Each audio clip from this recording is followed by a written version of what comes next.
Nobody is going to hold this entire community hostage over an old piece of railroad.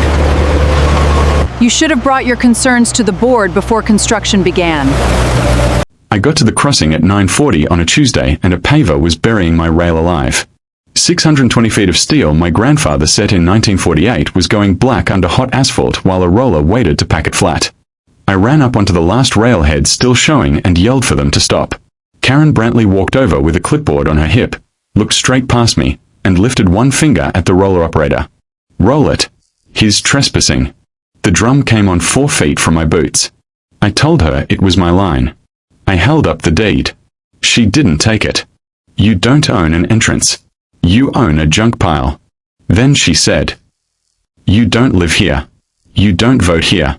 You don't get an opinion on what our community looks like." I said I'd bring the railroad out. She smiled. "Bring whoever you want. It's under 6 in of asphalt by lunch." Then she pointed at the dumpster by the guard shack. My switch stand was in it, cut off with the base brass plate still bolted on. Pennington Siding, 1948.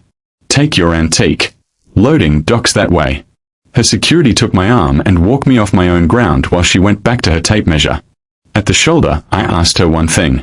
If that rail had been dead 30 years, why was the top of it worn shiny? She said gravel and told me to move my truck before she had it towed. My name is Porter Pennington. I was 54 that fall, and I ran the quarry my grandfather opened, Pennington Stone and Materials. 9 people on the payroll, most of them from Kelso County. The spur was not a hobby. It was how the rock left. Micah Pennington laid it in 1948, 1.9 miles of track from our loadout down to where it tied into the Fern Hollow and Southern Branch. He bought the ground under it outright. That mattered more than anything else I owned. The railroad had the right to run trains on it. The dirt, ties, steel, and crossing were ours in fee, recorded and taxed. Trucks could not replace it. I'd run the numbers twice. Hauling by road added $400 a load and priced me right out of Blue Ledge Concrete, which was the whole year. They'd signed for 40 cars of ballast stone, delivery complete before May 1st. Miss it and the contract terminated. No cure period. No argument. 40 cars was 2/3 of my revenue and all 9 jobs. Without the spur, there were no cars. No other way to load them. Here's the part one should have thought harder about. Quarry work runs with the weather. We shipped heavy through summer and our last string went out on September 8th, 14 loaded hoppers. Then the line went quiet the way it did every fall. No trains for 5, 6 months. Rust on the railhead where nothing rode it. Nothing except that stretch through the crossing, where wheels had polished the steel bright and kept it bright. I'd stopped noticing. Foxglove Crossing Estates noticed. They'd gone up 8 years earlier on the far side of my line, 188 houses, brick columns, streets named after birds, built by Brightwater Land Partners, which finished the last roof and dissolved into a P.O. box. Brightwater had bought the ground from a farmer. Brightwater had never bought 1 inch of my corridor. That meant every person in Foxglove came and went across my crossing. 2,000 cars a day rolling over Pennington steel to get home to granite countertops. For 8 years that bothered exactly one person. Karen Brantley was the association president and chair of the Streetscape Committee, which is the kind of thing you can do when nobody else wants the job. Her house sat at the top of the loop with a view straight down to my crossing.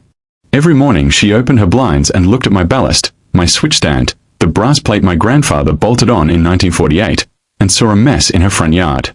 She had a plan for it. She'd been selling it at meetings for a year. The grand entrance. Stone columns and iron gate, a guardhouse, uplighting, seasonal plantings, $1.4 million in special assessment money, and her name on the plaque. The only thing in the way was a working railroad. So she got herself a letter. Sometime that September, she wrote to the State Rail Division asking about the Fern Hollow branch, and the state wrote back that the Fern Hollow branch had been abandoned in 1996. She photocopied that letter and stuffed it in every mailbox in Foxglove before I ever heard about it. 188 copies. State letterhead. Nobody reads past letterhead. I found out because Wanda Kirtland brought one down to the loadout and asked, apologetically, whether my track was legal. I went to the September meeting. I brought the deed, the recorded operating agreement, and the plat. I sat through 40 minutes of landscaping bids. When I stood up, Karen looked at me like a dog had wandered into the clubhouse. "You're not a member. You don't get to speak here." I said I owned the ground she was planning to build on. We have a letter from the state. Sit down or step out. I stepped out. I want to be honest about what I thought in the parking lot that night, because it explains everything after. I thought she had a piece of paper that was wrong, and wrong paper gets fixed. I thought I had months. I thought, at worst, some lawyer would call some other lawyer and that would be that. It did not occur to me, not once, that a woman with a clipboard would simply send a paving crew onto my land and bury the thing. 2 weeks later, she did. When I got home from the crossing that Tuesday, with asphalt on my boots and that brass plate on the seat beside me, I did what I should have done in September. I pulled the plat. Not mine. Theirs. The recorded subdivision plat for Foxglove Crossing Estates. The one every deed in that neighborhood is written against. The rail corridor was on it. Drawn, dimensioned, labeled, and hatched out. Accepted. Written right there on the face of their own subdivision map. The strip Karen had just paved was not part of Foxglove Crossing Estates and never had been. Whoever drew that plat knew there was a live railroad through it. So I sat at my kitchen table with her state letter in one hand and that plat in the other, and a question rose out of the paper and would not go back down. The letter said the Fern Hollow branch was abandoned. Then what, exactly, had hauled 14 loaded hoppers off my property on September 8th? I did the reasonable thing first, and I want that on the record because of what it cost me. That night I wrote the association a demand letter. Restore the crossing, remove the asphalt, and I'd forget the switch stand. I attached the 1948 deed, the operating agreement, and the page of their own plat with the corridor hatched out and accepted. 4 days later I got the reply. One sentence on association letterhead. The grand entrance project was approved by the board on August 12th and is proceeding as scheduled. They didn't dispute a single fact. They simply declined to be interested in facts. I sat outside the post office with that sentence in my hand and understood I was not in an argument. I was in a demolition. So I called somebody with steel of his own in the ground. Ike Trowbridge had been roadmaster on the Fern Hollow and Southern for 19 years. He came out Thursday morning with a 2-pound hammer and walked the length of that new asphalt tapping as he went. Top, top. The sound changed halfway across, dulled to a hard bright ring that carried over the grass. He stopped, tapped again, then crouched and scraped at the shoulder with a pocket knife until a sliver of steel came up silver under the black. That's not a rumor about rail, he said. That's 112-pound section sitting right where it's supposed to be, and they poured right over it. He looked down that buried line like a man looking at a body. Porter, do they know what they've done here? I told him they had a letter from the state. Then somebody's going to get a letter from me. 2 weeks later, the railroad's notice went out. October 20th.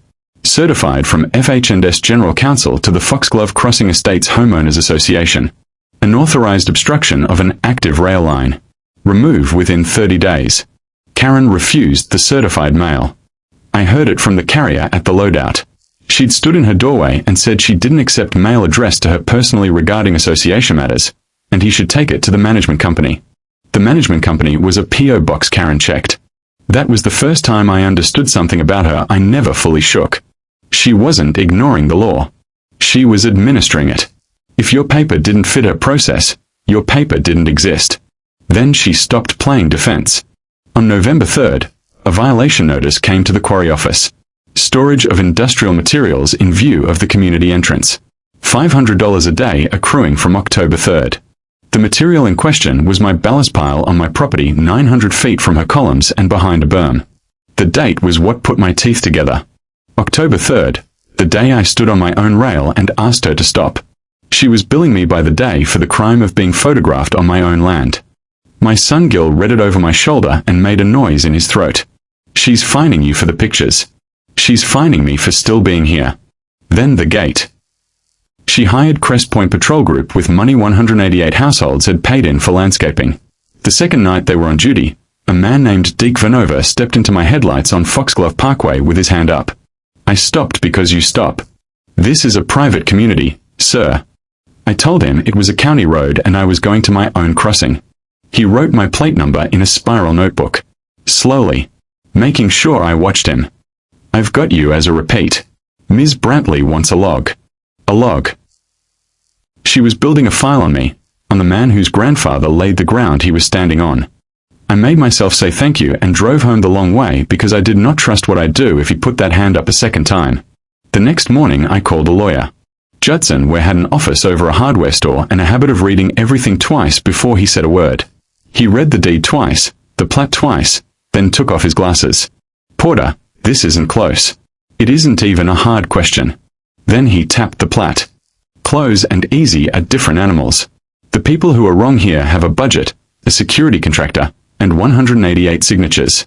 You have a deed and 9 employees. That fight doesn't get decided by who's right. He sent his demand letter anyway. The answer came back 9 days later, and it was worse than silence. It was minutes from a special meeting I was never told about, recording a unanimous resolution that the rail corridor at the community entrance was hereby recognized as common area under association control, all decisions concerning it resting with the Streetscape Committee.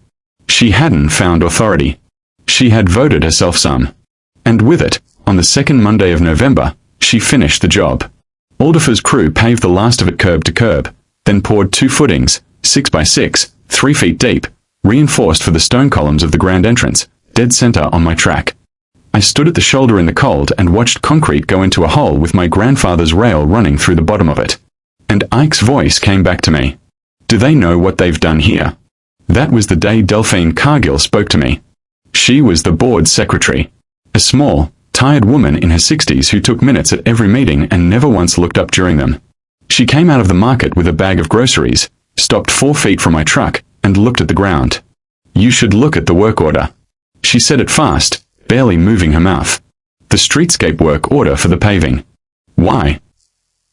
But she was already walking off, keys out.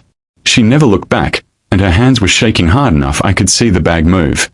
I drove home with that sentence going around in my head like a stone in a dryer. The work order. Not the resolution. Not the state letter. The work order. Gil was waiting at the loadout with an idea he'd been building all day. We had a hydraulic breaker on the excavator. 6 inches of green asphalt is nothing to a breaker. We could open that crossing in an afternoon and put the rail back in daylight, let her explain it to her neighbors. I told him no. He said it was our land. "It is our land," I said, "and the second that machine touches that pavement, we are not a family defending a railroad anymore. We are a quarry outfit destroying association property, and every camera in that neighborhood gets it, and she wins. She's not trying to beat me, Gil. She's trying to make me swing first." He was 26, and right about the land and wrong about everything else. He walked off to the shop without answering me. 2 days later I found a notice taped to the office door where everybody parks. A lien. $28,000 against my property for accrued violations, and for the association's cost of removing an unauthorized structure from the community entrance. The unauthorized structure was my switch stand. They had cut it off, thrown it in a dumpster, and billed me for the labor. I was still reading it when the office phone started ringing. Blue Ledge Concrete, cheerful, calling to firm up winter delivery windows and asking when they could expect the first string of cars. I met Delphine Cargill in the Methodist church lot on a Sunday morning in November, because it was the only place in Kelso County she could be seen next to somebody without it meaning anything. She didn't get out of her car. She handed a manila envelope through the window and put both hands back on the wheel. "I take the minutes. I file everything. That's all I do. Don't tell anybody where you got it." Her chin was going. "I've lived in that house 11 years. Then she backed out and left me sitting there with the envelope on my knees, because by then I had learned that paper in this fight usually went the wrong way. Inside was a 2-page document on association letterhead. Streetscape Directive Number 4, dated September 26th. Signed at the bottom in blue ballpoint, K. Brantley, Chair. It was routine for a page and a half. Grading. Base course. Timeline. Colors. Then paragraph 9. Contractor shall pave the full width of the corridor, including the existing steel. No crossing panel, warning device, or surface break shall be installed, as these features conflict with the aesthetic intent of the entrance design. And beside it in the margin, in the same blue ballpoint, 3 handwritten words. Cover the rails. Not remove. Not relocate. Cover. I read it 6 times. You do not write cover to a paving contractor about scrap. You write cover when you know something is under there and you want it not to be visible. The second document was worse, depending on which side of the pavement you were standing on. It was a request for information from Alderfer Paving and Grading, dated September 22nd, 4 days before her directive, written in that flat, careful tone contractors use when they intend to survive something. Railhead at SDA 4 plus 20 shows bright wear across full running surface. Recommend owner verify line status with operating railroad prior to surfacing. If line is active, standard crossing panel and passive warning required. Awaiting direction. Bright wear across full running surface. Griff Alderfer had stood on my crossing with a tape measure and seen what I'd seen every day of my life and stopped noticing. The top of that steel was polished like a spoon because 8 weeks earlier 14 loaded hoppers had rolled over it. He had told her in writing, with a recommendation attached. And in the response box at the bottom, in blue ballpoint. Proceed per approved design. Verification not required. Line is abandoned per State Rail Division correspondence in committee file. Gab. I sat in that church lot until second service let out and people started walking to their cars around me. Everything I'd believed since October was wrong, and wrong in the direction that made it worse. I'd been telling myself a story where a woman with bad information did a terrible thing by accident, and where good information would fix it. That story was gone. Her own contractor had put the doubt in her hands and asked her to check. She wrote verification not required 4 days before she wrote cover the rails. She didn't need to know the line was live. She needed to be able to say she didn't. Ware read both documents twice Monday morning, the way he does, then got up and shut his office door. Before this, we had a property dispute with a stubborn board. Now we've got a document where the responsible officer was warned by her own contractor and told him not to check. He set it down carefully. Porter, this is the kind of paper that follows a person around. He filed it with the county 3 ways, roads building office, commission clerk, so it couldn't disappear on one desk. The Kelso County Ledger called me Wednesday. A kid named Bert Coughlin wanting comment on a dispute about the entrance at Foxglove Crossing. I said very little. I didn't have to. He'd already called Karen, and for the first time since this started she had to answer a question instead of issuing an instruction. You could hear it in the 2 lines he got out of her. The corridor is common area. I'm not going to litigate a landscaping project with a newspaper. 2 days later, 3 people stood up at the annual budget meeting and asked where $1.4 million had gone and why the association was paying a security contractor. She was losing altitude, and I let myself feel it for about a day and a half. Then the newsletter came out. She wrote it herself. Full-page glossy in every mailbox.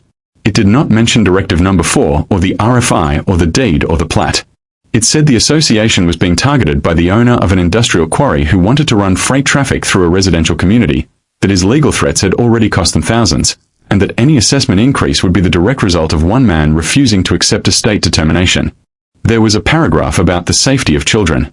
Wanda Kirtland called that night apologizing before she finished saying hello and told me half the street believed it, because half the street would rather believe one man is greedy than believe their own board buried a railroad in the dark. I hung up and sat with the 2 documents on the kitchen table because there was a question in them I hadn't asked yet. Verification not required. Line is abandoned per State Rail Division correspondence in committee file. She wasn't bluffing.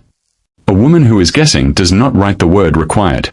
She had that letter and believed it enough to override a professional contractor and pour concrete on a working railroad. So what was actually in it? I told where I wanted the whole thing. Not her photocopy. The complete State Rail Division file, everything in the folder. He put in the records request on a Friday, and the analyst who called back was helpful in the way state employees are helpful when they have no idea what they're standing in the middle of. Inquiry files take a few weeks, she said, because they include incoming correspondence and attachments. Then she said the part that made where pick his pen back up. The inquiry that generated that letter was opened on September 12th by a Ms. Karen Brantley. We asked the county for an emergency order in January. Remove the obstruction. Restore the crossing. Stop the work. Ware said it was the fastest road and the cheapest one. He was right about both, and it was still the worst day of my life to that point.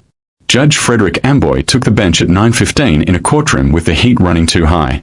Karen Brantley sat at the far table in a grey suit with a leather folder squared in front of her, and she looked at me exactly once on the way in, the way you check a chair before you sit in it. Ware laid out the deed, operating agreement, plat, Ike's inspection, the railroad's removal notice, and Directive Number 4 with cover the rail circled in red. For about 20 minutes, I thought we were walking out with our line back. Then their attorney stood up and put 3 things on the bench, each heavier than the last. The first was the letter, original State Rail Division letterhead. The second was Resolution 2214 of the Kelso County Board of Commissioners, adopted the previous spring, vacating the portion of the historic rail corridor lying within the platted entrance of Foxglove Crossing Estates. Adopted. Recorded. Published. Where had never seen it. Neither had I. The third was a sworn affidavit from Karen attaching association minutes stating no train had operated on the line for 5 consecutive months, and that the community had reasonably relied on the corridor being defunct. I watched Amboy read all 3, and I watched his face do nothing at all. Then he took off his glasses and looked at Ware. He was not unkind about it. Counsel, I'm going to stop you. Whether a rail line has been abandoned isn't a question I get to answer. It isn't a state question. It has never been a state question. You're in the wrong courthouse. Ware said the deed wasn't in dispute. Nobody's told me Mr. Pennington doesn't own the dirt. What's in dispute is whether there's a railroad on it, and that determination sits with the federal regulator, and I don't have the authority to make it or unmake it. He set the glasses down. Petition dismissed without prejudice, for whatever that's worth to you today. Karen did not smile. That's what I remember. She opened her folder and put her copies away one at a time. January wind and did the math. An embargo is not a lawsuit. It has no hearing, no appeal, and nothing to argue with. It is a decision by the only railroad on earth that can serve me that it will not serve me. Blue Ledge called 11 days later. Not the scheduler. A vice president, very polite, wanting to confirm whether Pennington intended to perform on 40 cars before May 1st, and if there was any question, they'd need to source elsewhere while capacity was still available. I told him we intended to perform. Porter, I've known your family a long time. Don't tell me that if it isn't true. I told him it was true because the alternative was watching it end on a telephone. Then I walked out to the shop and laid off 2 men 11 days before Christmas. Cordell Beecham had worked for my father. He shook my hand and asked me to call him when the track opened. When, not if. Karen used the winter. She petitioned to have the corridor formally recognized as common area. She recorded a second lien bringing me to $41,000. She had the columns capped in limestone and the ironwork hung. And in February, the association mailed out save the dates on heavy cream cardstock. The grand entrance at Foxglove Crossing dedication and reception. April the 21st, 10 o'clock in the morning. Refreshments served. Wanda brought me one the way she brought me everything, apologizing the whole time. Ware came out in the first week of March and sat in my kitchen and told me the truth, which is what I paid him for. We can't win in this county. Amboy told us why. Every dollar you spend at that courthouse is a dollar you set on fire. Find a different forum or take a settlement and let her keep the crossing. If she keeps the crossing, I don't have a business. I know. That's why I'm telling you to find a different forum. And I'm telling you I don't yet know what it is. He left around 8 o'clock. Colette went up at 10 o'clock. I sat at that table with the whole file spread out and read the state's letter again. The only document in the pile I had never actually studied, because I'd been so angry at what it said I never looked at what it was answering. 4 paragraphs hedged the way state agencies hedge. And in the second one, in a clause I had read past 30 times. With respect to the segment of the former Fern Hollow branch lying north of milepost 3.2. I stopped. I read it again with my finger on the line like a boy learning to read. North of milepost 3.2. I got the 1948 operating agreement out of the safe and turned to the schedule at the back where the connection is described. Pennington siding. Connection at milepost 4.1. 4.1 is south of 3.2. The state had answered a question about a piece of track that had nothing to do with mine. Every word in that letter was true. Not one word of it was about my railroad. And she had photocopied it 188 times. Ware said it back to me the next morning in plain English, twice, until I could repeat it without a lawyer in the room. Only the federal regulator can authorize abandonment of a rail line. Not the state, not the county, not a board of directors with a vote. Nobody ever filed for authority to abandon the segment south of milepost 3.2. I checked. That line is legally alive, no matter how long it sat quiet, no matter what a landscaping committee decided. So the county resolution vacated a road interest. Counties do it all the time. It doesn't touch a rail corridor, and it never could. He was almost smiling. She didn't beat us in that courtroom, Porter. She got us to fight her in a building where nobody was allowed to answer the actual question. Then he gave me the half that mattered. Fern Hollow is a common carrier. That's not courtesy. It's an obligation on an active line. They're required to serve the shippers on it. Right now they're not serving you because your track is obstructed. He let it sit. Which makes the obstruction the association's problem, not yours. Meaning what? Meaning we stop asking a judge for permission and start telling a railroad what its duty is. We filed the full records request that same week. Everything in the State Rail Division inquiry file. Incoming and outgoing, all attachments. Then I drove 90 minutes to FH&S headquarters and sat across from Bern Hollister, the general manager, a heavy man with a 50-year-old track chart on the wall behind him. I put the operating agreement on his desk, the milepost schedule on top of it, and the state letter on top of that, turned so he could read the clause. He read it, then read it again with his thumb on it the way I had. North of 3.2. My crossing is at 4.1. Hollister sat back and looked at the ceiling a while. We embargoed you off a county resolution and a letter about somebody else's track. That's going to be an interesting memo. I'm not looking for a memo. I'm looking for cars. 40 of them before May 1st or I'm done. He called his general counsel. I heard one side of 11 minutes, and twice he said common carrier obligation in a tone I would not have wanted aimed at me. Then he hung up and pulled a calendar toward him. We lift the embargo conditional on the obstruction being cleared. I'll put a service restoration run on the schedule. Light train, 12 loads coming back off your loadout. He tapped a date. April 21st. Depart the interchange 5:50. Hit your crossing right around 6 o'clock in the morning. That's the first slot I've got with a crew and power. April 21st. I looked at that date on his calendar and felt the floor tilt. I didn't say anything for a second because a small, ugly, honest part of me wanted to say nothing at all and let the morning arrive. Then I told him about the dedication.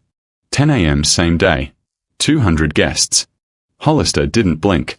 Then they've got until the 14th to get their columns out of my railroad. The railroad's notice went out that afternoon. And this one didn't go to a P.O. box. Certified to the association, the management company, every board member at home, and to Karen Brantley twice. Remove all obstructions from the Pennington siding crossing on or before April 14th or FH&S maintenance forces will enter and remove them. She answered in 6 days on association letterhead. I have that one framed in the quarry office now. Any entry onto association common area by railroad personnel or equipment will be treated as criminal trespass and will be prosecuted. The corridor is not available for railroad use. Do not send crews. Do not send crews. On April 14th, Ike drove out anyway with a truck, a trailer, a backhoe, and 4 men. Because that's what a roadmaster does. Deke Vanover stood in the entrance with his hand up and would not move it. Ike called me from the shoulder with the diesel idling behind him. Vanover says his under written instruction. Says if we put a wheel past those columns, he's calling the sheriff and pressing charges on all 5 of us. What are you going to do? There was a long pause. I'm not getting my crew arrested for her. I'll paper it and back out. The last man alive who could have opened that crossing before the 21st was turned around at the gate by a security guard on Karen Brantley's written instruction. The barricade stayed up. The columns stayed where they were. I sat in my truck with the phone in my hand and understood with cold clarity that she had just closed the last door herself. She spent the last week the way she'd spent the whole year. Loud. The iron gate went on. The uplights went in. 200 invitations went out on cream cardstock with gold edges. A tent company put a marquee on the entrance lawn. A rental outfit delivered white folding chairs in stacks. And she stood out there in a quilted vest with a clipboard telling people where the flowers went. I went to the county on the 18th. Clem Fetters ran the roads department out of a metal building behind the fairgrounds, and he was the first official in Kelso County who let me get all the way to the end without interrupting. I told him there would be a train on the Pennington siding crossing at approximately 6 a.m. on April 21st. I showed him the railroad schedule notice. I told him the sight line out of the rock cut was 600 feet and that a loaded train needed a great deal more than that to stop. Fetters looked at the notice, then out the window. 2,000 cars a day go over that. Yes, sir. And she's told the railroad not to come, in writing. He pulled a pad toward him. I'll close Foxglove Parkway both sides from 5:40 until the railroad releases it. Deputy on each end. Barricades up before daylight. Then he put his pen down and looked at me straight. Porter, have you told her there's a train? The railroad told her. Twice. Tell her yourself. So there's no version of that morning where anybody can say you didn't. So on the afternoon of the 20th, I drove into Foxglove Crossing Estates and parked at the shoulder where they'd walk me off in October. I crossed the grass with a single sheet of paper in my hand. She was under the marquee with the tent crew holding a roll of white ribbon. I told her there would be a freight train on that crossing at 6 o'clock the next morning. I told her the county was closing the road at 5:40. I told her the columns and gate and guardhouse was standing on live track and she had until dark to get them off it. She took the paper and looked at it for about 2 seconds. Then she tore it in half and in half again and dropped the pieces on the grass in front of the tent crew, who had all stopped working. There is no train. There hasn't been a train here in 30 years. You've spent a year and a half on a fantasy, and now you're standing on my lawn the day before my dedication trying to scare me with it. I told her one more time, quietly, that the road would close at 5:40. Karen Brantley smiled at me with total untroubled certainty, the way you smile at a child who says there's a bear outside. Go home, Mr. Pennington. Get some sleep. You look terrible. The deputies had the barricades across Foxglove Parkway at 5:40 exactly. I got there at 5:50 and parked on the shoulder 200 foot east of the crossing, on the county side of the barricade, with Ike Trowbridge beside me and Clem Fetters in his truck behind us.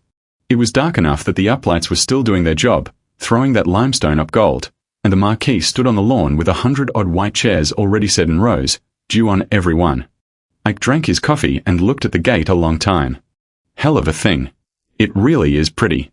Karen arrived at 6 o'clock sharp for a 10 o'clock event, and found her entrance blockaded by the County Roads Department and a sheriff's deputy standing in front of it. I heard her before I could make out her face. That voice carried across wet grass like it was built for it. She was on the phone with the county and she was not asking. She was instructing. Private community. 200 guests. I will have your job. Deputy Lem Coyle stood there with his hands folded and let it go over him like weather. It's a long tearing scream that goes on and doesn't get quieter. Under it, a deep grinding you feel through the ground and up through the frame of your truck. And the whole time that headlight kept coming. Karen ran. She got maybe 30 feet onto the lawn. The pilot took the iron gate first and the gate went to pieces. Not swung, not knocked down. Pieces. The whole ornamental span sheared off its hinges and folded under. Then the north column. 1,400 tons hit 6 feet of limestone over a concrete footing, and the column did not resist for any measurable amount of time. It came apart. Facing stone went out across the lawn in fragments the size of dinner plates, and one of them took the marquee's corner pole, and the whole tent came down slow, like something kneeling. The guardhouse, that little shingled building with the sign in book where Vanover kept his log, was hit square, came off its slab, turned halfway around in the air, and went down the track ahead of the locomotive in a rolling wad of studs and siding. Then the south column. And 1804 kept going, shoving gate and stone and guardhouse and conduit and irrigation pipe down my grandfather's rail, and slid 380 feet past the crossing before it stopped. The horn cut off. What I remember about the next few seconds is how quiet it was. The diesel idling down the track. A broken-up light ticking somewhere in the wreck. One white folding chair rolling on its side across the asphalt with a sound like a stick dragged along a fence. Limestone dust hung over the whole entrance. It got in your teeth. Hobie Lansdale climbed down and walked the length of his train to the head end, looked at what was piled in front of his locomotive, then up at the houses, then bent over with his hands on his knees before he straightened and got on the radio. Karen Brantley came off the lawn with one shoe and dust down her whole front, already talking to Deputy Coyle, fast and organized, because she had been organizing things her entire adult life. The railroad did this. They came through here with no notice. That is association property, that is common area, and they destroyed $1.4 million of it with 200 guests arriving in 3 hours. Ike Trowbridge walked up and held out 3 pieces of paper until she took them, because she could not take them with a deputy standing there. October 20th, removal notice, certified, refused, green card stapled to it. April 4th, certified to the association, management company, and you personally, signed for at your house. April 20th, hand delivered to you in front of a tent crew. You tore that one up on the grass. I imagine some of it's still out there. That corridor was vacated, Karen said. The county vacated it. Clem Fetters took a folded copy of Resolution 2214 out of his jacket. I wrote the staff report for that resolution. The board vacated a public road interest in the entrance apron. It says so on line 4. It doesn't mention the rail corridor because a county board can't vacate a rail corridor. Nobody at that meeting thought it did. You're the only person who ever read it that way. And then she went to the letter. Of course she did. It was the only thing she'd ever really had. She walked back to her car and returned with the leather folder, dust all over it, and pulled out the State Rail Division letter and held it up in front of a deputy, a road superintendent, and a roadmaster, and read it aloud in the voice she used at meetings. The Fern Hollow branch was abandoned in 1996 and no longer constitutes an active rail line. 1. That is the state in writing, and every person standing here has had a copy of it for 8 months. That was when I nodded at Ware, and Ware opened his briefcase on the hood of my truck. 22 pages. It had come in from the State Rail Division 4 days earlier, and I had read it so many times I could have recited it. Ware said, "That's the state's answer. This is the question." He handed her the first page. Her own letterhead, September 12th, signed K. Brantley, Chair, Streetscape Committee, requesting the status of the Fern Hollow branch for a community entrance improvement project. I'm aware of what I wrote. It doesn't change. Second page. A photograph she had attached to the inquiry. A close-up of this crossing in bright September light, framed on the railhead, the polished top of the steel filling a third of the frame, bright as a mirror.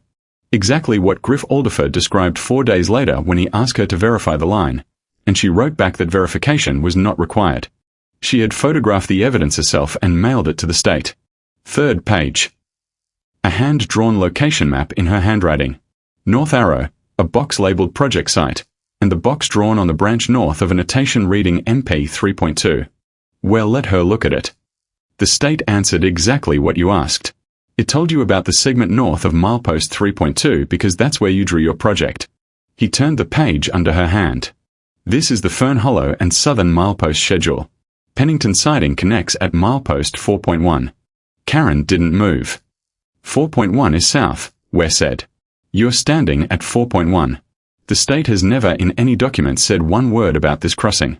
Nobody spoke for a while. Ike looked at the ground. Deputy Coyle looked at Ike. Then Ike Trowbridge said the only sentence anybody in that neighborhood ever quoted afterward. You drew the map yourself, And she came back one more time, because people like Karen always have one more. The railroad knew. If this track was so alive, where was the railroad? Where was the inspection? Somebody should have come out here and looked before they ran a train into a wall. They did, I said. It was the first thing I'd said since she got out of her car. Ike already had it out of his coat. A photocopied page from the Crest Point Patrol Group gate log, dated April the 14th, 8:12. FH&S truck and trailer with backhoe, 5 personnel, refused entry at columns per written instruction of K. Brantley, board president. Advised trespass would be prosecuted. Vehicle departed 8:34. I held it up so Deputy Coyle could read it too. The inspection you're asking about was a week ago Tuesday. I was sitting in the truck. Your guard turned me around at your gate on your instruction in writing. Karen Brantley looked at the gate log. Then she looked past it, down her own entrance, at a locomotive standing 380 feet deep in a field of limestone and splintered lumber where her dedication had been. Behind her on the lawn, 2 of her own board members had drifted backward without seeming to know they were doing it. They stood apart from her now with their arms crossed, not looking at her. Delphine Cargill hadn't moved from where she'd been the whole time. Then Marvin Otto Way, the association treasurer, said the sentence that ended Karen Brantley in that neighborhood. And he didn't say it to her. He said it to the deputy. We were told the railroad was abandoned. We voted on that. We assessed $1.4 million on that. Karen said his name, just his name, once, sharp. Marvin Ottaway turned his back on her and walked toward the houses. I left them to it. I went out into that wreck with limestone crunching under my boots, past the shattered gate, past what was left of the guardhouse, and dug through the broken stone until I found what I was looking for, right about where the north column had been, right about where it had stood since 1948. A rectangle of dirty brass with a dent in one corner from the inside of a dumpster. Pennington siding 1948. Under it, where the columns and asphalt and grand entrance had been, running straight and unbent and bright along the top, was my grandfather's rail. Ridgemark Indemnity denied the claim in 9 days. The letter cited the exclusion for damage arising from intentional acts and knowingly maintain hazards.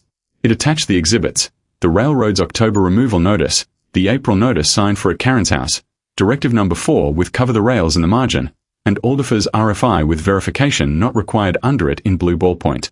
$1.4 million of grand entrance, uninsured, in pieces on a lawn. Then the bills started. The county cited the association for obstruction of a rail corridor and for unpermitted structures in it. Fern Hollow and Southern billed for damage to 1804, The wrecking crew, 12 cars held out of service, and 4 days of lost line time.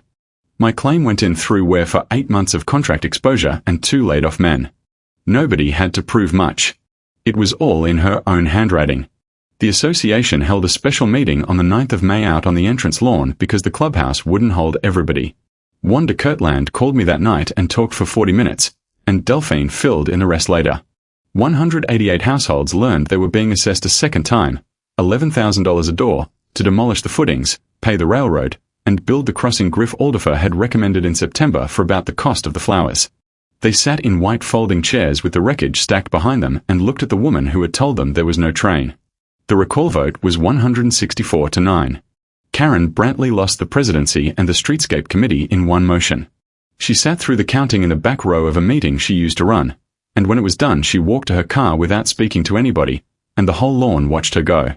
Delphine Cargill was elected secretary of the new board unopposed. She still takes the minutes. She just doesn't do it with her head down anymore. The settlement when negotiated in June was 2 pages, and I'd have signed it in blood.